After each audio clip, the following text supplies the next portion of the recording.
नमस्कार दोस्तों, मैं हूं Sachin. Welcome to my channel.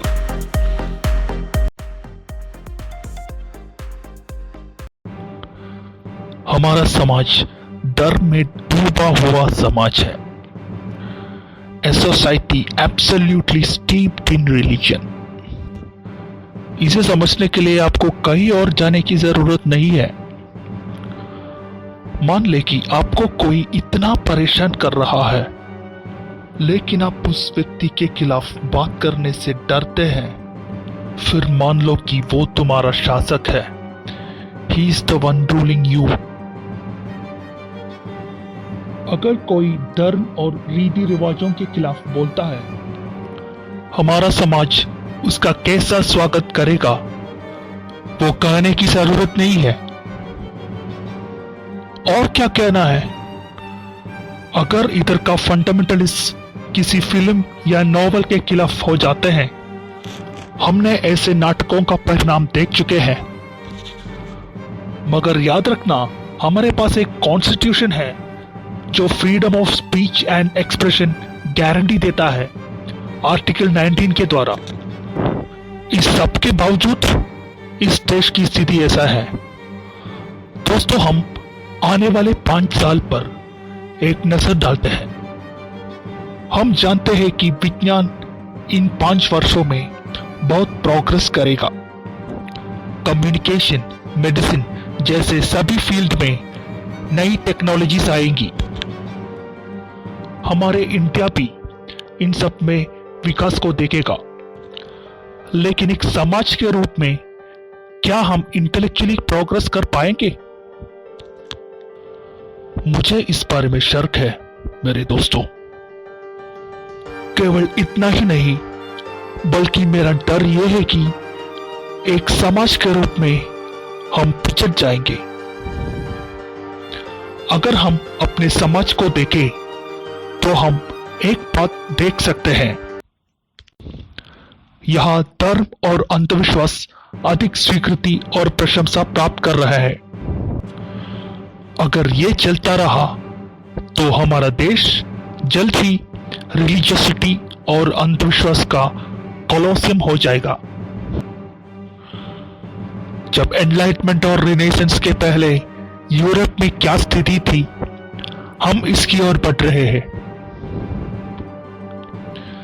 इतिहासकार यूरोप के उस काल को डार्क एजेस कहते हैं। उस काल की पहचान थे extreme religiosity and anti science, यानी विज्ञान विरोध।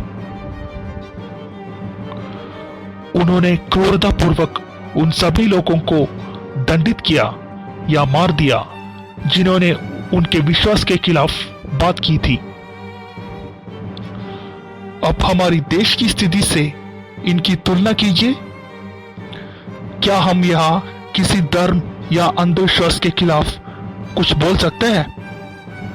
यह भी हम देखते हैं कि हमारी राजनीति धर्म में डूबी हुई है। हमारे राजनेता धर्मों का अपीसमेंट करने के लिए खड़े हैं। मैं यहां किसी खास पार्टी की बात नहीं कर रहा हूं दोस्तों। इस मुद्दे पर सभी पार्टियां लगभग समान हैं, चाहे वे बीजेपी हो या कांग्रेस हो, जनता दल हो या कम्युनिस्ट हो, चाहे वो मोदी हो या राहुल गांधी हो, योगी हो या येचुरी हो। हर कोई रिलीजियस पॉलिटिक्स खेलने की होड़ में है। और मुझे नहीं लगता है कि यह सही है कि हम केवल इसके लिए पॉलिटिशियंस को ब्लेम करें। पॉलिटिशियंस हमेशा लोगों के बीच वोट बैंक बनने की कोशिश करते हैं, और ये वोट बैंक हमेशा अपने धर्म या जाति का अपीसमेंट मिलना चाहते हैं पॉलिटिशियंस की तरफ से। कुछ स्थानों पर माइनॉरिटीज संगठित और मजबूत होते जा रहे हैं। मेजॉरिटी पोलराइजेशन दूसरी तरफ एक अल्टरनेटिव के रूप में उभर रहा है। भारतीय राजनीति आज इन दोनों पोलैरिटीज के बीच में एक लड़ाई बन गई है।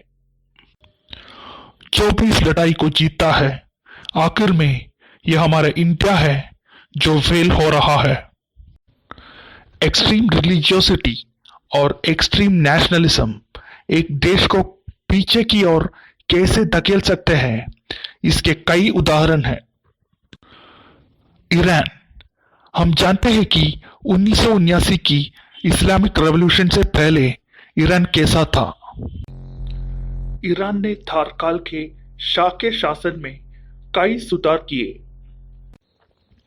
ईरान यूरोपियन मॉडल की फॉलो करते हुए विकास की राह पर था। उन दिनों महिलाओं को वहां अच्छी फ्रीडम थी। महिलाओं के बीच एजुकेशन और एम्प्लॉयमेंट अच्छे थे और उस देश में बहुत कम महिलाएं थी जो उस समय हिजाब पहन रही थी। इसके अलावा उस समय उस देश में पब्स भी थे। दूसरा एग्जाम्पल है अफगानिस्तान की। तालिबान और अफगान सिविल वॉर से पहले वहां भी लाइफ बेटर था। Women education and employment better थी। वहां पे डॉक्टर्स का एक अच्छा प्रतिशत महिलाओं थे। हम सभी जानते हैं कि वो देश आज कैसा हाल में है। हम पाकिस्तान और बांग्लादेश जैसे देशों की स्थिति भी जानते हैं। ये सब ऐसे देश हैं जो रिलीजियस फंडामेंटलिज्म के कारण पिछड़ गए हैं। मैंने ये नहीं कहा कि भारत भी वैसा हो जाएगा। मेरा इच्छा यह है कि हमारा देश कभी ऐसे रास्ते पर ना चले। रिलीजियस फंडामेंटलिज्म, चाहे वो किसी भी धर्म का हो, एक खतरनाक चीज है दोस्तों। चाहे वो हिंदू हो, इस्लाम हो या क्रिश्चियनिटी हो, it's a very dangerous thing. इसी तरह हमारे देश में दो अन्य खतरनाक आइडियोलॉजीज है, कैस्टिज्म और एक्सट्रीम नेशनलिज्म। यदि केवल हमारी यंगर जनरेशन को ही ऐसे रिग्रेसिव आइडियोलॉजीज से मुक्त किया जाना चाहिए, तो हमें उनमें वैज्ञानिक जागरूकता या साइंटिफिक अवेयरनेस विकसित करनी होगी। हमारे कॉन्स्टिट्यूशन की आर्टिकल 51A हमें यह बताता है कि it shall be the duty of every Indian citizen to develop scientific temper, humanism and spirit of inquiry and reform. हमारे पास एक ऐसा कॉन्स्टिट्यूशन है जो हमें निर्देश देता है कि हमें साइंटिफिक टेम्पर के साथ जीना चाहिए। मुझे नहीं पता है कि हमारे अलावा किसी की देश की एक कॉन्स्टिट्यूशन ऐसा एक निर्देश देता है। दोस्तों, अगर आपको ये वीडियो पसंद आया तो कृपया इस चैनल को सब्सक्राइब करें और बेल आइकन दबाएं।